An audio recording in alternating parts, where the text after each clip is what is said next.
My name is Tim Carter, and this is another lesson for students in IamKOINE.org. That is the apologetics ministry of Landmark Missionary Baptist Church, specifically in this extension called KOINE University. You're often found entangled with the either-orism, which seems to be what a psychological or evolutionary-based psychology produces. It's always either-orism. This lesson briefly is about the unnecessary conflict perceived between where do we place regeneration. The late R.C. Sproul said that he was taught by a professor that regeneration precedes faith, and he said that really turned him upside down, if you will. Now, in learning organizations, it's deliberate to create dissonance for the student, to cause them to think, as we were in the seminary and as every educational institution I've ever attended. The learning organization always is driven by challenging the student's schema, your pre-understanding, your constructs that you framed and constructed with what little data you might have had. But they call it reform theology. They say regeneration precedes faith. But just to show you a little bit of what the Bible can do. And if you read a King James English Bible, you'll notice in John 20:31. But step one, just when someone makes this assertion, let's just say this is a Roman numeral I here, and someone's asserted regeneration precedes faith. Well, then let's make some points here. So first thing to do would be deconstruct that, because you know it's a construct. So deconstruct it. Deconstruct. Remember, this is KOINE University. We're not interested in picking sides. That means you can be as lazy as the people who pick sides. So you say, well, I pick the other side. Neither necessarily are teaching anything. So when we deconstructed, that would involve, first of all, let's look at what faith is. Faith here. Now, we know in the Bible we have something called verbs, and we know we have something called nouns. Nouns. Well, then the next thing to do would be to consult the text. And I mean consult the English text. Consult your, and I'll just say this, KJV. That's the last Bible that had persecution involved, bloodshed of the Lord's New Testament churches. And it was also the last Bible involved where machines weren't involved. And just a side note, someone was talking about how we could produce more accurate translation today with our computers and the software than even those that went before us.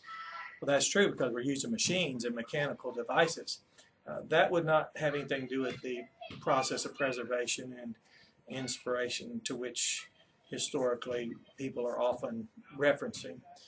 When I refer back and stop at the King James Bible, I take it and go back in history to look up terms. So since the King James Version in both Oxford and Cambridge editions and in refined formats today, much more readable, it's readily available. So when I say consult KJV, I mean start there with your English.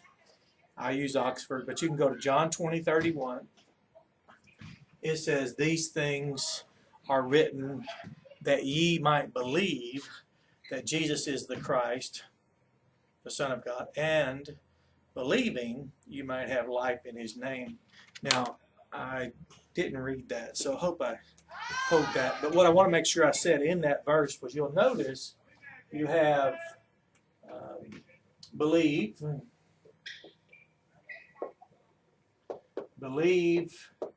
and that's a finite verb. And then you have believing,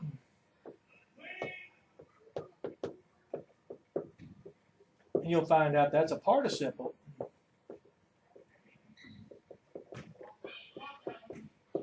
And a participle is participate. It is participative with the finite verb. But participles also can go under this category here of nouns. So you have now a verb and a noun in one verse, John 20:31. So this large assertion of regeneration precedes faith, when we approach it, then picking sides, saying, well, I believe you believe, then you're born again. And it's wonderful how we have a dynamic in play where people back and forth.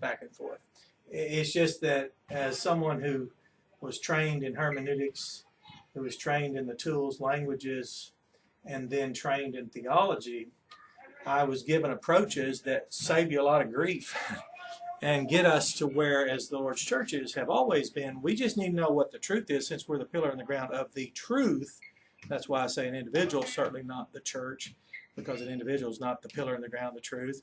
But Landmark Missionary Baptist Church, one of the Lord's New Testament churches, is described as pillar and ground of the truth, not the pillar and ground of the flummoxes, fallible constructs, and abstract assertions that are known in the Western Occidental culture and not the Eastern Oriental. So here we are. So you deconstruct it, you find out that the gospel precedes the finite verb believe, and after the finite action of believe, you have a participle, which is a gerundive noun describing a person who has been born again. 1 John 5:1. Literally in the common text, it says that those who are always believing, the believer is a participle there, a gerundive noun being the subject there, have previously been fathered and always being fathered. So it shows the regeneration precedes the participle, but not the finite verb. And you say, well, what? I don't study Greek. Well, this wasn't Greek. This was the English text that showed the gospel preceded believe, and the act to believe preceded the person believing. So that's easy. That is, it's better, but when someone just starts with it, this isn't in the Bible. It doesn't appear in the Bible. Regeneration precedes faith. No, it doesn't say that. And even in Ephesians 2:8, if you distinguished faith, the noun, from faith, the finite verb, you would notice the difficulty, the embarrassing difficulty there is also resolved as well. So you have a blessed day and enjoy this lesson, and use this approach more frequently, and it'll save you a lot of grief, and more importantly, it'll help people who are learners move on with their lives and understand the good news that we can know the truth. So you have a blessed day.